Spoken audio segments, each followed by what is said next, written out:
full capacity. Pilot, we must establish a neural link in order to proceed. Please embark when ready.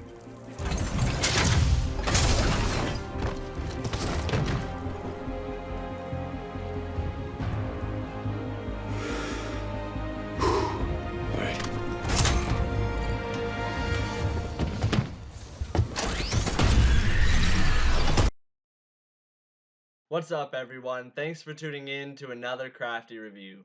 Now get yourself strapped in and prepare to drop into a game caught in between the two warring communities of Battlefield and Call of Duty. Does it stand against the odds of being able to compete with them, or does it just shadow in comparison? Pilot, this is where you find out. Now off the hop, Titanfall 2 immediately starts off strong in showing that Respawn Entertainment listened to the community on some major changes that needed to happen so this franchise could not only take off, but not be forgotten. We asked for a campaign, and they not only delivered one, but unsurprisingly, the makers of Call of Duty's Modern Warfare series developed a well put together, fun, action-packed, and comedic storyline, immersing you into the relationship set up between you and your Titan BT. The pacing does start off mixed, however, with a well thought out tutorial mode that fits into the universe Respawn created, but afterwards on that first mission feels like it's being ran again, with dialogue prompting you on how to do things, meanwhile taking its time to unlock certain abilities such as the double jump feature. Afterwards, the pacing of the story does stay well designed for quite some time, with you and your now fully repaired BT retreating from your crash area to link up with the militia forces. As the story progresses, field promotions do become just kinda given to you though, without any argument on what your current ranking is and how you might feel unfit for that title.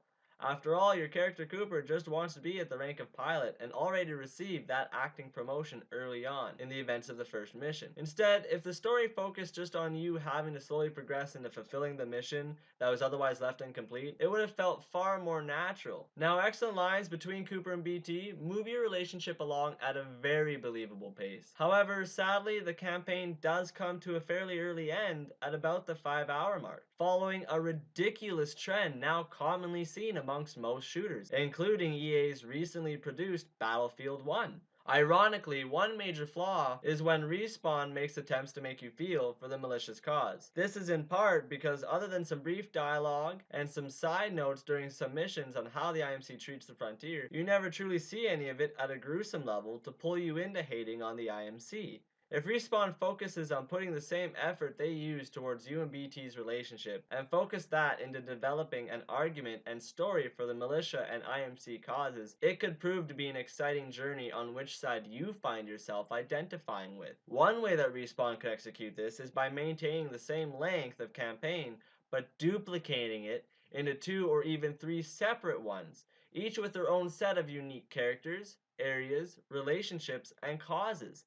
In a game like Titanfall, showcasing multiple factions within the two warring armies, this would flesh out that universe and at the same time create more attachment from you, the player. Moving on to the multiplayer, Respawn had a lot of major hits from me. However, they did also have quite a few flaws that do hold it back. Focusing first on the pilots, once again I found myself just not enjoying that default sprint speed they give you, and wish Respawn had implemented either a small boost to it or an unlock system as you progress through levels that would allow for higher speeds with a definitive ping on the map for balancing. Now clearly that's only an idea, but nonetheless along the lines of what would have set pilots apart from other first-person shooter characters such as Guardians, Spartans, or basic soldiers, as well as making them far more effective in evading the Titans that are present on the battlefield and giving them more flanking maneuverability. Another small quarrel is in the one-shot melee, no matter how much health or what position you're facing, be it from the front, side, or back. Although being assassinated from the back does make sense, giving pilots such a powerful melee for every situation, making them able to destroy other pilots and specters with ease, just feels out of place. Instead, a knockback ability would have more than sufficed, dealing only a portion of the damage we are given now. The other mention I have is in the laziness on the very beginning of a match where you drop into combat from your ship like Titanfall 1. However, this time you have your faction's leader there, giving you a somewhat motivational line before you head out. However, it is always the exact same line and left me wondering why even bother if there's no effort going to honestly be put in. A different take on the class system this time is that now, instead of following a model where your gear and weapons define your job, it is instead left up to what ability you bring onto the field and what weapons you feel to use with it. I love this concept, but felt myself annoyed with the execution. With there being 10 custom slots, 20 different primaries, and 8 secondaries, a bit more of a linear approach I feel just would have worked even better. In doing this, each class could have had unique weapons built specifically for the different roles it can be tasked to, and several other abilities that are unlocked later on to give you access to that said role. This would have made the unlocking system in terms of gameplay feed towards you having a more customized build that you find works better on how you find yourself as a pilot.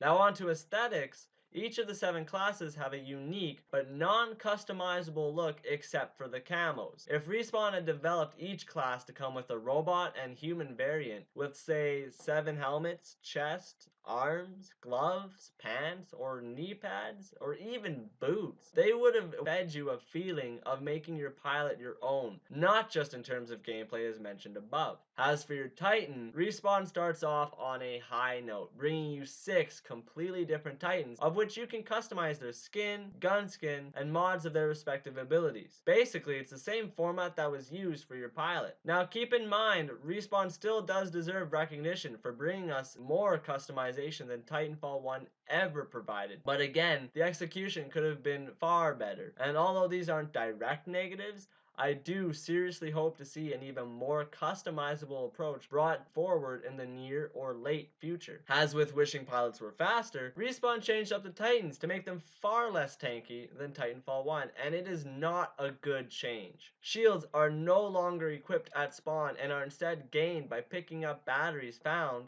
by stealing from other Titans. Honestly, there are multiple ways this could have been done better. For starters, having Titan classes with 3 bars to monitor with shields at the top, armor in the middle, and health at the bottom. Shields would be available from the start if your Titan supported it, and only rechargeable by stealing another Titan's battery or by finding respawning stashes around the map. Armor and health would work together by your Titan's health only taking damage relative to how much armor you have and what percentage of damage bleeds through that stage. This concept would make Titan on Titan or Titan versus Pilot far more intense and strategic than ever before, with Titans now truly feeling like these massive war machines that can change a battle's outcome whether there's one or multiple on the field. Other more simplistic ways would be to at least start with shields and have them recover much like its predecessor, or as mentioned above, only rechargeable by stealing other batteries or finding them around the map at different respawn points. I'm sure there's still way more ideas on how to improve this, but those were just several from the top of my head. The classes for the Titans could have featured as well unique weapons, mods, and armors to allow you to build your own